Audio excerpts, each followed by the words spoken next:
لو حد حابب يبقى ديجيتال نوماد، هل الموضوع مجرد سفر ولابتوب وانترنت، ولا في نظام كامل لازم يكون جاهز قبل ما تتحرك؟ اهلا بيكم مع دكتور ايميجريشن. انا اكبر صانع محتوى في مجال الديجيتال نوماد في الوطن العربي.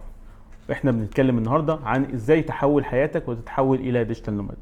ولكن استنى، لان الاجابه بتاعت السؤال هتفرق جدا في نجاحك.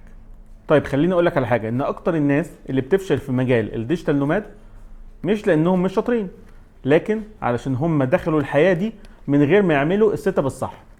فعلشان كده خليني ابدا معاك من الاول. الديجيتال نوماد مش مجرد شخص بيشتغل من كافيه. الديجيتال نوماد دوت هو نظام كامل بيتحرك معاك، ونظام من غير ادوات، يعني فوضى. فخلينا نوضح الصوره الحقيقيه من الاول. لو انت عايز تعيش وتشتغل من اي مكان في العالم، انت محتاج 6 عوامل اساسيه. اول عامل هو لازم يكون معاك الفلوس، مش الفلوس نفسها لكن طريقه تحريكك للفلوس.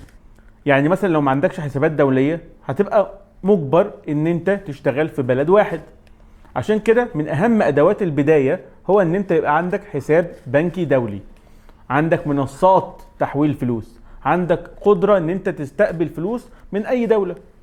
الحريه الماليه تبدا لما الفلوس تبطل تكون محليه. طيب العامل الثاني هو الشغل ذات نفسه. يعني تشتغل من خلال ايه؟ مش مهم انت بتعمل ايه، المهم بتستقبل شغلك ازاي. هل عندك نظام لاداره العملاء؟ هل عندك طريقه تسليم للشغل؟ هل عندك تنظيم للمهام؟ لان من غير نظام اي سفر هيبوظ الشغل. طيب العامل الثالث وهو الادوات الاساسيه للدفع والتحويل، زي مثلا بعض البنوك الالكترونيه زي وايز، زي ريفولوت، زي بايونير. دي حسابات دوليه ومرنه.